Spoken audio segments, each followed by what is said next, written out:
नमस्कार, मैं सुचित्रा शर्मा।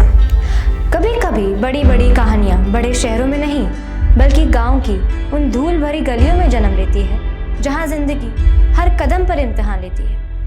आज हम आपको एक ऐसी ही महिला की कहानी सुनाने जा रहे हैं जिसने बीमारी, हिंसा और अकेलेपन के अंधेरे को झेला लेकिन हार मानना कभी नहीं सीखा।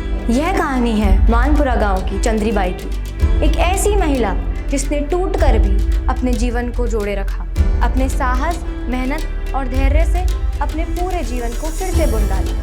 आज चंद्रीबाई आत्मसम्मान और स्वावलंबन की एक मिसाल है। आइए जयपुर रक्स फाउंडेशन के साथ आपको मिलाते हैं चंद्रीबाई से, अंधेरे से उजाले तक की इनकी प्रेरक यात्रा को।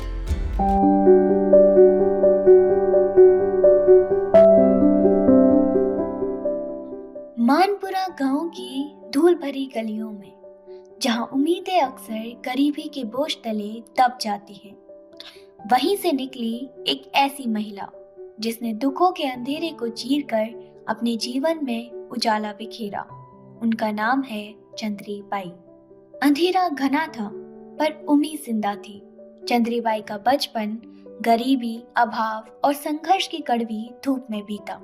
पढ़ना चाहती थी पर पिता के हालात अनुमति नहीं देते थे। और फिर शादी, जिसके बाद उनके जीवन में दुखों का एक लंबा अनंत सिलसिला शुरू हुआ। पति शराब में डूबा रहता, घर आता तो सिर्फ गालियां, मारपीट और हिंसा। कभी कभी वे इतनी बुरी तरह घायल हो जाती कि खुद से सवाल पूछती, क्या है, जीवन है? एक पल तो ऐसा भी आया जब उन्होंने सोचा सब खत्म कर देना चाहिए, लेकिन उनके भीतर की माँ जिंदा थी, उम्मीद जिंदा थी। मेरे 2 बेटे हैं, एक दिन सब ठीक होगा, यही सोच उन्हें गिरकर भी उठाती रही। पति की शराब ने उसका लिवर खराब कर दिया, इलाज करवाया पर कुछ न हो पाया। और एक दिन चंद्रीबाई अकेली रह गई। घर का सहारा टूटा तो पिता ने अपनी जमीन दे दी, लेकिन जीवन वह तो अभी भी पहाड़ जैसा भारी था। और तभी उम्मीद की ओर खुला एक दरवाजा। झूठे वादे वाले ठेकेदारों से परेशान होकर भी चंद्रीबाई ने हार नहीं मानी। उन्होंने रक्स बुनना दूसरों को देखकर स्वयं सीख लिया। और तभी एक दिन उनकी मुलाकात हुई मानपुरा की बुनकर सखी शांतिबाई और हरफूल जी से। उन्होंने देखा यह महिला टूटी जरूर है लेकिन हारी नहीं है। और फिर मानो ईश्वर ने उनके जीवन में एक प्रकाश भेजा। जयपुर रक्स ने बिना हिचक, बिना किसी भेदभाव के उनके घर 1 नहीं, 2 नहीं, पूरी 3 लूम लगा दी। लेकिन घर में टीन नहीं था। धूप बारिश में काम कैसे चलता? फिर जयपुर रक्स ने वह समस्या भी हल कर दी। टीनें लगी, लूमें लगी और धीरे धीरे 12-13 कारीगर उनके आंगन में काम करने लगे। उन लूमों से निकलती मीठी लहरियां मानो उनके जीवन की टूटी हुई धुन फिर से जुड़ने लगी थी। जब जीवन पटरी पर आ रहा था तभी एक नया तूफान आया। चंद्रीबाई बीमार पड़ गई।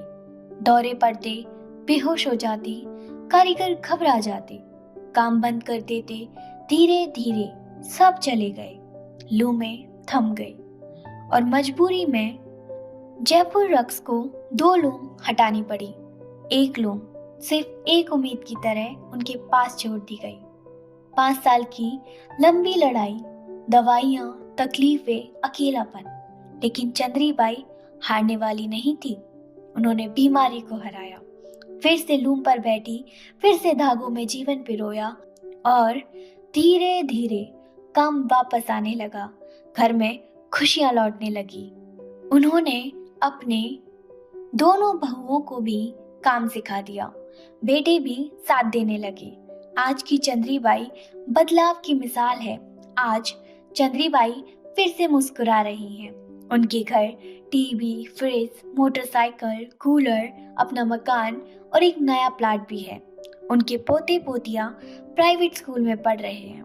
घर में खुशियों की बहार है और उनका सपना मेरे घर फिर 3 लूम हो और 12-13 लोग साथ में काम करें, क्योंकि अब गांव जानता है चंद्रीबाई फिर से खड़ी हो चुकी हैं। चंद्रीबाई कहती हैं, अगर जयपुर रक्त नहीं होता तो मेरे जीवन में यह बदलाव कभी नहीं आता।